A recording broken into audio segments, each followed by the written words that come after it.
Hey everyone, Mr. Happy here, and in this video we're going to be checking out the Founders Alpha for Dauntless, an action RPG that is going to be releasing on the PC presumably by the end of 2017. It's very heavily inspired by the Monster Hunter genre, and as such, many people have their eyes on it very closely, especially with Monster Hunter World coming out next year.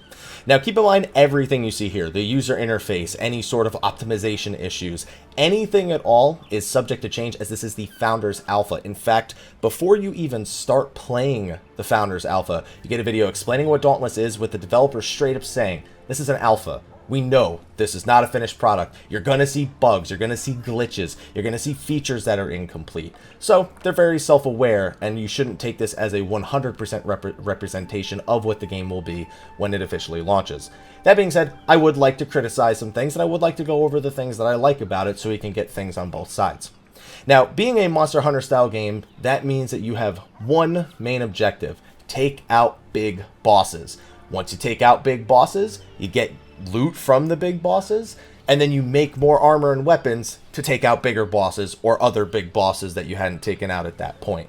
So basically it is boss, and your goal is to cooperate with your teammates in gathering materials and actually working together with a guild to get the items you need to upgrade and take on even stronger behemoths. Now I'm hoping that because this is an online game that they will update it with new behemoths. I'd have to assume that they would, considering that when the game does launch, it will be free to play. I don't know exactly what the plan is for their free-to-play model. It's too early to tell with the Founders Alpha itself, but we do know, obviously, there will be microtransactions. Currently, it seems like they're only glamour-focused, but we gotta wait and see until later down the line to see how it ends up working out. If you want to play in the Founders Alpha, though, the Founders Pack for that is $80, and then the closed beta ones are, I think, $40 and $70. Although the Founders Alpha one does come with a $40 Slayers pack within the $80 pack, so it's basically like buying a $40 pack plus a bunch of bonuses as well. So what are we doing right now? We are in the main hub city of the game. There are multiple instances of this hub city, and of course, depending on the region and the world that you're playing in, you can also select that to make sure that you're better connected to the game itself. In this city, you could do a multitude of things, mostly craft new potions, upgrade weapons and armor, craft lanterns, accept quests, and of course, go on your quests in order to kill off these giant behemoths. So let's go over some of the different functions and features in the city itself. And before I go any further, actually, there is a character customization. You do get to choose how your character looks, kind of. However, it is a permanent character creator. Like, I can't go back and show you right now because I already have my character made. Whether or not there's going to be changes to that, I don't know. They recently added a warning letting people know that it is a permanent thing. While you can change and dye your armor, and there are some options for customization in the city itself, the way your character looks is something you may want to spend a little bit of time working on. Although me, I just wear a mask because I'm hideous, and I just never treat character customization seriously because I'm colorblind. So let's go over the features of the city now. First of all, we have core opening. Now, I can show you this in more detail later, but there's lots of ways to get materials in this game. You can pick them up off the ground, you can mine them, you can pick flowers from the ground, from trees, you can pick up fungus. You can, of course, break the body parts and kill behemoths, but upon completing a mission and killing a behemoth, on top of all the materials you've already gathered, you get what's known as an ether core, and the ether core has even more materials in it that you can get: common materials, uncommon materials, rare and epic materials to, again, upgrade your weapons and armor further. There's also style cores, which you can use to obtain chroma dust or sigils, which allows you to further customize the look of your character. Not the ugly face that I made, but the stuff that I'm wearing at the very least. So by the end of the video, we'll come back to that and I'll show you how that actually operates. Now, this is the hunt board. There's a few of them strewn around the city at different points, depending on what NPCs you're hanging around. And basically, it allows you to pick which hunts you're going to find. Now, you can choose to go into a hunt solo if you're either going for maybe a weak hunt that you like severely outgear just to farm some basic materials, or you can find a hunt with other players. If you have a full party of 4, you can queue into a hunt with that full party, or if you have 3, 2, or 1 party members, or as in you're alone, you can always fill that by clicking the hunt you want to go to and click Find Hunt. We're going to jump into a solo hunt later just so I can show off the basis of the combat. I'm only going to be showing off one weapon in this video, but we will make sure to cover all 4 weapons in future videos as well. Now, Moving on, let's go to some of the different NPCs we can go to in order to craft items. This first guy, Bosson, is someone we can go to in order to craft potions. Now you can see some pretty varied potions right here. I'm still quite early, so there's a lot of potions I don't have available, such as elemental resistance potions and stuff like that. But a berserk potion, a team revive, a healing potion, and a stamina potion are pretty basic and things that you would expect in an RPG like this. Now, luckily, when it comes to actually equipping these different potions, you're given a multitude of slots as we pull up our loadout. Now, while we do have our weapons and our armor, we also have our 5 item slots. Now, the first slot is reserved specifically for healing items, whether that be healing over time potions or direct heal potions, as you can see right here. We have a variety of them, and, well, I gotta make more because I burned through a lot of them in some of the higher tier hunts. You then have offense options. I have the stamina potion to increase my stamina regeneration, or the berserk potion to increase damage but lower resistances, making me take more damage. For defensive options, I have things such as physical resistance, blaze resistance, frost resistance. I can put down a healing pylon people can stand next to in order to regain health. I can team revive by basically reviving all my allies in a range. And I'm sure there are other options that I don't have yet. And then you have the flare, which is going to be a fun thing to show later. Basically, you just pop it into the sky during a hunt to let people know, hey, there's something over here, whether it be the behemoth itself or some sort of material, or maybe it just looks really cool. You might notice something really unique about the flare that I have equipped, but we'll get to that later. And you can even call in for things such as air support. Now, I have Airdrop Resource Spotter. Basically, it's a UAV that notices all the resources in a certain vicinity of my character. Or I can actually call in health packs from my other airdrops. So a good variety of items that allow you to work together with your team, increase resistances, or help out teammates in other ways. Of course, these are just a few potions, and I don't have nearly all of them available, and I'm sure we'll have more available as we go into closed beta, open beta, as well as the launch itself. Now let's go and check out some of the other NPCs. Now I did say that I would do some criticisms as well. Right now it's just been information. I do wish that the camera was zoomed out, or I could zoom out the camera a little bit more when I'm in the city itself. It's just very crammed, I feel like. Even though I know where I'm going, I would just like to have a better view of the city. Now, moving on, we have the first NPC we want to talk to regarding our equipment, and this is the Weapon Crafter.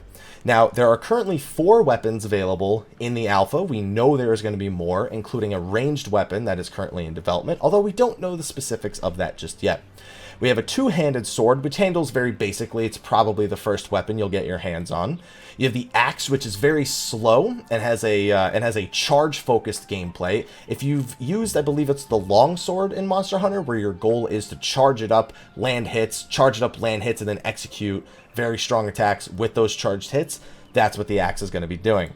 The hammer is actually a gun hammer. It uses a combination of heavy swings that are slightly faster than that of the axe, as well as an ammo system that you can use for escapes, for gap closers, or just for doing a ton of damage to the enemy you're dealing with. And then you have the chain blades, which aren't really great at doing damage per hit. Your goal is to skirt around the fight and open up as many opportunities to land big combos on the enemy without taking any hits. So you generally want to stay in range of the bosses and use your high mobility to avoid their attacks at point blank range. Whereas other jobs, or other weapons, I guess I should say, sorry, it's a Final Fantasy habit, are more focused on looking for opportunities and then pouncing on them, and then making sure they have just enough stamina to get out of the way. Now, I'm not going to actually buy any of them, but once you do purchase a weapon, you can upgrade it, and they all do have their own what's the word I'm looking for? Properties. We'll take a look right over here. I'm using a hammer right now that actually does blunt damage, so you can use that to break different body parts than what you would normally break with cutting or piercing. And it also has frost power, which gives it an elemental affinity. So I have to keep that in mind when I'm going up against different enemies, if they're going to be weak to ice or if they're going to be strong against ice. Now, of course, I do have options. Just want to show real quick. Coming soon is what it says for the other weapon types. Now, for the chain blades, you can see here, they have cutting power, raw elemental power. We have one that has flame power, but a slightly less cutting power. Moving over to the sword, I just want to see all the options here. We have the axe. The axes are, once again, cutting power. I don't really have many crazy axes. And then we have the hammers, which I have 2 that are pretty basic. I have one that does 10 blunt power, but has no elemental. I have one that actually does piercing power and non-elemental, and I have one that does slightly less blunt power, but it has some added power in its frost aspect. Now, with that out of the way, let's go over to the armor crafter over here. And the armor is very much the same. You have different sets, all with different bonuses that you can obtain, especially by stacking on those armor bonuses over and over again. For example, you have the Scrave armor, what I'm wearing, provides allies within 5 meters, 5% of my resistances, increases the range of the effect if you have more of that beacon power. And then, of course, as you upgrade them, you're able to do more and more with that. Increases resistance allies receive by 7.5%. You're able to increase your own speed with things such as the quick aspect, reduces stamina cost of evades and stuff like that. So if you have a fight where you find yourself evading a lot, maybe you want to take the Shrike Plate instead of taking one of the other sets that you have here. You just have other ones. There's a whole bunch of different ones that you can have here. You have the Ether, you have Supplied. I don't understand these entirely all the way yet, and I think that's another thing we could definitely use at this point. It feels like the descriptions and how they're affecting people should be a little bit more in the forefront. It's also possible that maybe those armor sets and their bonuses haven't been finalized yet, so they're not even in the alpha. Not 100% sure how it's going right now, but there's a bunch of different reasons to get your armors and upgrade them, and some of them have fire resistance or ice resistance or lightning resistance, and then different aspected bonuses, as you can see at the bottom right. So not just sticking to one set. You don't want to just stick to one set for everything. You want to be a little bit flexible. And the last thing that we have is the lanterns. Now the lanterns basically are something that charges up as you're fighting. You're able to charge it through ether fissures that are throughout the different islands you'll go to. Or you could just obtain the power for it just by landing attacks and participating in battle.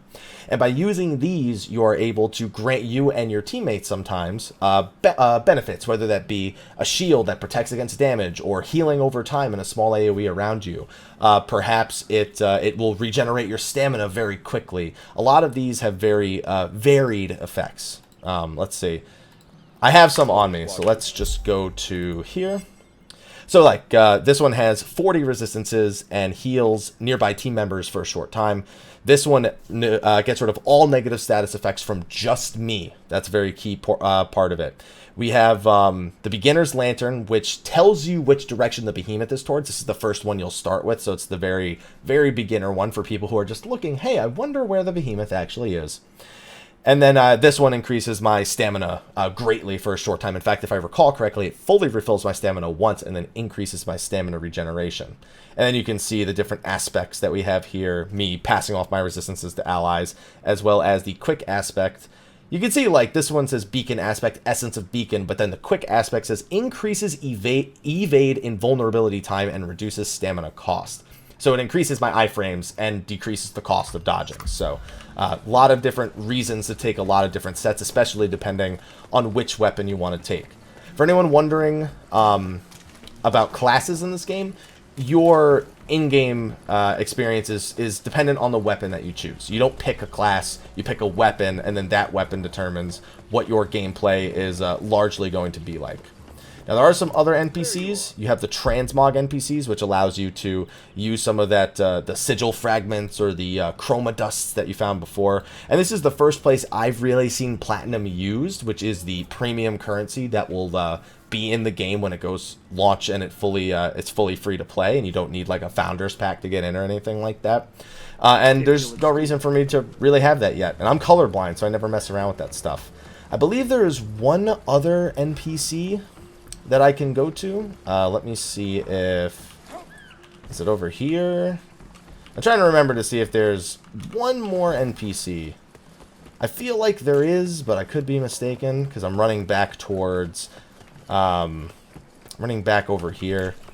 And I don't think you had anything, did you? Yes. You did, yes. The Shipwright. He allows me to make airdrop stuff. So airdrop for healing packs and more resource spotters. So cobalt ore and heart mold. Not things I have very much of, but options I have in general.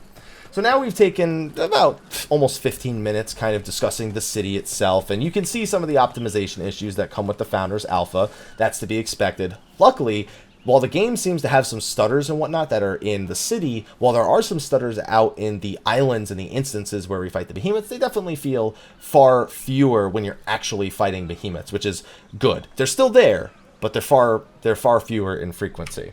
So I have a ton of options here. If I try to do one of the higher tier hunts, it's probably going to take something like 15 minutes because groups don't always have optimal damage, and sometimes people take a lot of hits and whatnot.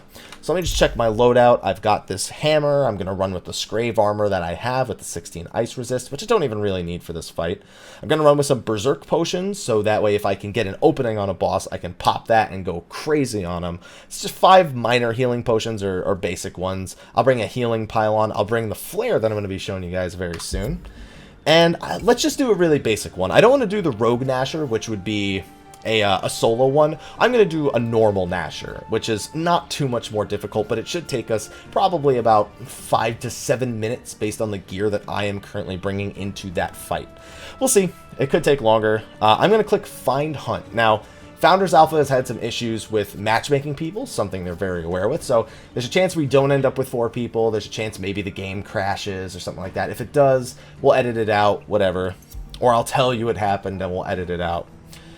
So all you do is click that, it'll start finding the hunt. Now another criticism, I would like to have the ability to cancel looking for a hunt. I don't see any option for that, because if I try to go back, it lets me know I am already queued for it. So I would like to have the option to cancel a hunt if I have not found one yet. Just because the commitment, and even if I have to be punished for it, I don't want to have that commitment and then go, oh, I made a mistake, I meant to click solo, or, you know, oh, I clicked solo, I meant to click the other one. You know, well, solo, you wouldn't have to worry about that at all. In case you're wondering why it was stuck like that, it was because of it was already queued in. Now, it's showing you the keyboard controls here, which I'm currently playing on keyboard and mouse. I will say though that there is gamepad support, and oh my god, that is very, very loud. Let me dial that back a little bit, just a little bit. There you go. There is gamepad support, and it plays very well on the gamepad. I played it on gamepad at PAX East. So if you're a controller user, it would be a good idea. An Xbox One controller in particular. Now, we have our group of 4, and we have departed onto one of the islands in order to slay the Gnasher. Now, while you're on an island, there's going to be a bunch of resources that spawn, whether it be flowers or ores. And while it can be great to try and run immediately and take down that behemoth, because that's what you really want to do, I do recommend, you know, maybe try and stop and grab some materials here and there. Grab the ores to upgrade your weapons. Grab ether wisps and plants to purchase more potions and to, you know, prepare yourself for future battles, especially because you may end up burning resources on the encounter that you are about to take part in. Now, I mentioned there were 4 weapon types in this party. We currently have 2 of the hammer and 2 of the axe. So they're all very heavy weapons, so the very fast playstyle of the chain blades will not be present in this video. But as chain blades were my main weapon before I started picking up the way of the hammer, I do plan on making a video on the little tricks and things that you can do for that. I'm not super experienced with the hammer, I'm still in the learning phases, but it is a killer fun weapon. Alright, so it looks like the Gnasher is all the way down there. Looks like some of our teammates have found it. So what do you say we flare? There's no fall damage, by the way. What do you say we flare and let our team know? Alright. You have infinite flares, by the way. Oh, would you look at that? That's right. I am a Dauntless partner, and one of the things that they did for me as a Dauntless partner is they put my logo as a flare in the game. I have it, and I've been giving them away on my Twitch stream as well. So I just like throwing that in the air occasionally because it looks pretty awesome. Alright, so now that looks like somebody's engaging, let's take out our weapon and go ham on the boss. Now, the tail is breakable and his face is breakable. So what do you say we go for a combination of that? Oh, he's already getting a little frisky, huh?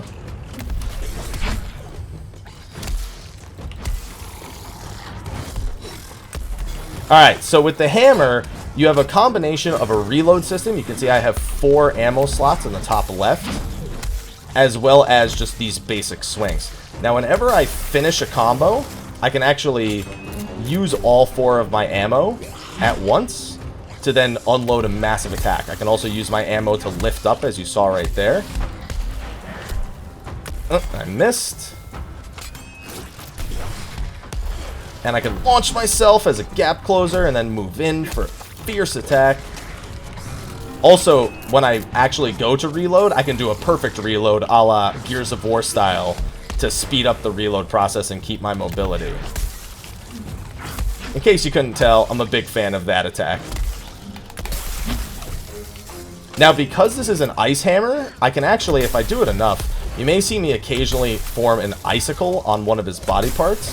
Not 100% sure if that, like, slows him down or something like that. There you go. I wonder if he can still see with that on his face. And unload. Now, I also have the lantern. You can see that's the resource that's right below my HP bar. It's right to the left of my ammo system. And that is this. That is the lantern, and that's the thing that fills up over the course of an entire fight. It looks like I got right under him, though. And he didn't like that. Now, the boss actually is enraged right now. They go through phases where they enrage and their attacks get more deadly. For these guys, the tail in particular gets more deadly. So I'm just trying to stay out of range. Now, they should really go revive our teammate. One thing you might be thinking of is how many times can you do that, that revive? Well, there's good news and bad news. The good news is you can revive as often as you can possibly get over to a teammate to revive them. The bad news is the limit is based on that number you can see in the top left corner of the screen. That number in the top left corner is what's known as the danger meter. When the danger meter hits 100, all revives are disabled. All of your teammates take increased damage, or I should specifically say they have lower resistances. And the only way to get out of that danger is to either scare off a behemoth or to kill it. So it basically becomes whoever's alive, your hopes and dreams are on them. That letting us know where the behemoth is not too surprising to see. I saw a beginner's lantern there. Alright, I'm going to let the reload go out. Alright.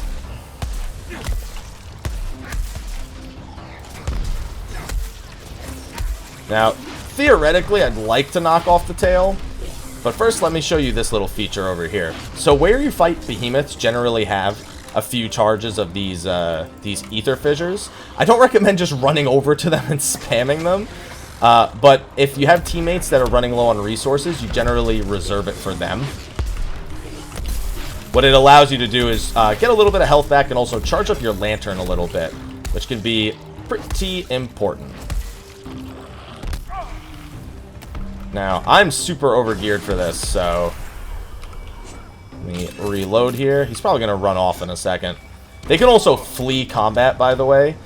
So he may flee and we may have to scour the island looking for him or something. Or you could just kill him right here. Nobody's really going for the tail, so I don't think we'll knock that off at this pace. I'm trying, but the hammer doesn't have much cutting power. There you go. So I know a lot of Monster Hunter fans are like, carve this. So you can hit it, but the whole carving thing, now we just have a chance of getting the tail as a drop. So we don't actually need to attack that tail. It's already looted just for the fact that it's on the ground. So we can just leave it there. We don't need to do anything else. Our goal now is to locate where he ran off to and to finish the job. So as you can see, the hammer itself, not super fast, but it does have some good mobility options. A few more mobility options it has, by the way. I don't have to do because you see me doing that, and then you can see me do that where I launch off of it. I can also do this and do a double in order to escape away. Okay, sometimes wildlife attacks. Listen. I didn't want to do it, all right? I didn't want to do it. You did this to yourself. All right, I found the Gnasher. I could actually solo the Gnasher. I have soloed normal Gnashers before. Or I've had to as part of certain missions. gonna grab this flower. I could always use more potion materials. As you can see, I'm trying to avoid actually using my items other than the lantern, because it's a super easy hunt. I'm probably going to get most damage dealt just because of the fact that everyone here is probably not very geared, and I am.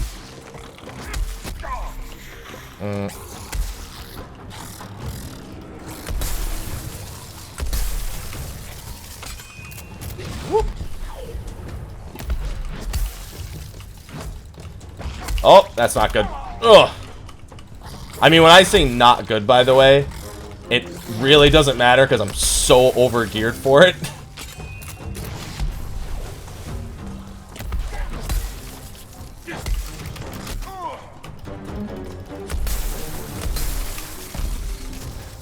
Alright.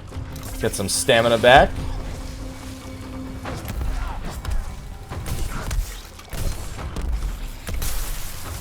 I'm just gonna unload on him right here. There we go.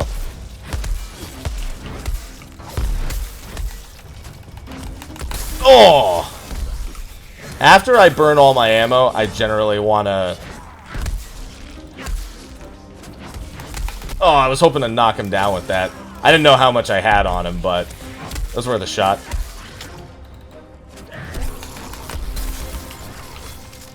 He's having a good time. And by having a good time, I mean we're having a good time. I thought I was maybe far enough away.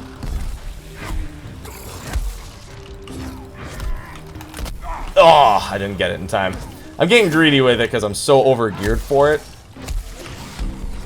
He's probably going to run away in a second right here.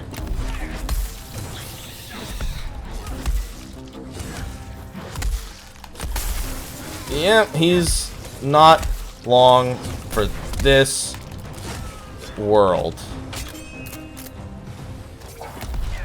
Oh, there's that's another thing. The hitboxes with other players can sometimes be a little bit tedious when you're grouped up on one of these smaller ones. There we go. Bro scale, cracked incisor. I need a broken incisor.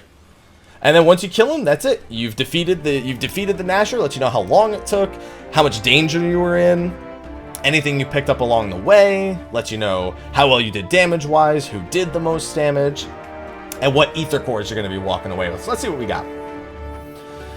Master of the Hunt was me. I'm probably way more geared than the rest of them, so that's a reasonable thing. My rank was E, so the reason it's E is because I'm so over-geared for it, they're not going to give me like an S+. You know what I mean? It's like, I'm so over-geared for it. What does it matter, right? Can rate your match here. And then we'll see... Style cores, Jameson over there only got silver damage, got the rare one. So then you can get common, uncommon, rare, epic, and then those all have different materials and different amounts of materials in them as well.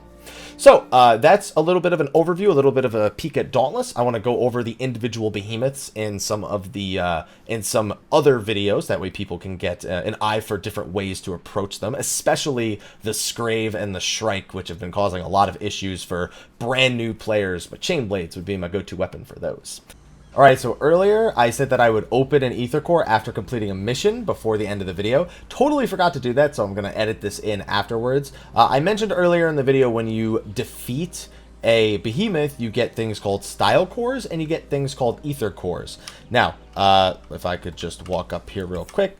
So an ether core is what you see right here. It lets you know any of the boosts I might have to drop rates, people with champion status or patron status. I believe this is actually a visual glitch in the alpha where it's showing everyone as patron when we're all actually champion status because we have the Founders Alpha itself.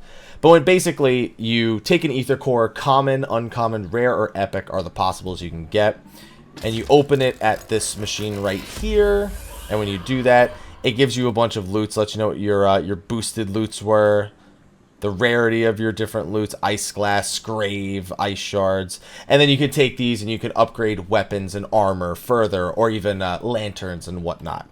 There is also style cores. Now, I have chroma dust down here, which can be used over at the transmog NPC. However, the big thing that you get from these guys is you either get sigils or you get more chroma dust. These are, again, a currency, so keep those in mind how much you have, especially if you're someone who likes to regularly dye your armor or you like to customize your character. You like to dye your armor. I'm colorblind, so I never really mess around with that. I'll figure I might as well open the other things that I have right here. I've got a Rogue Shrike Aether Core, I guess. I'll just open that real quick. Must have soloed that for some footage a little bit earlier or something like that. Alright, and now I'm going to cut back to where I was in the actual video, and I can wrap that one up. But anyway, that's going to be it for my little preview of this right here. Just wanted to play it. I've been enjoying it. There's definitely a lot of things that I would like to see improved, and of course, more weapon types, more items, but they said that they are working on a lot of that stuff. They know because they are Monster Hunter fans. In fact, the original reason for making this game, if I recall, is that the developers, there's only Monster Hunter online over in Japan, I believe. And so they wanted Monster Hunter on PC. With Monster Hunter World coming out, people have a lot of eyes on this in hopes that it can do well and that they can coexist, because more games in that genre is never a bad thing. We'll have to see if the optimizations come in, how it evolves over the next few months, and I look forward to bringing you content on Dauntless as it pans out over the next several months up until launch, and of course after launch as well. Thank you for watching this video. Be sure to like, favorite, subscribe, and share, and stay tuned for more Dauntless. I'll see you in the next one. Until then, take care.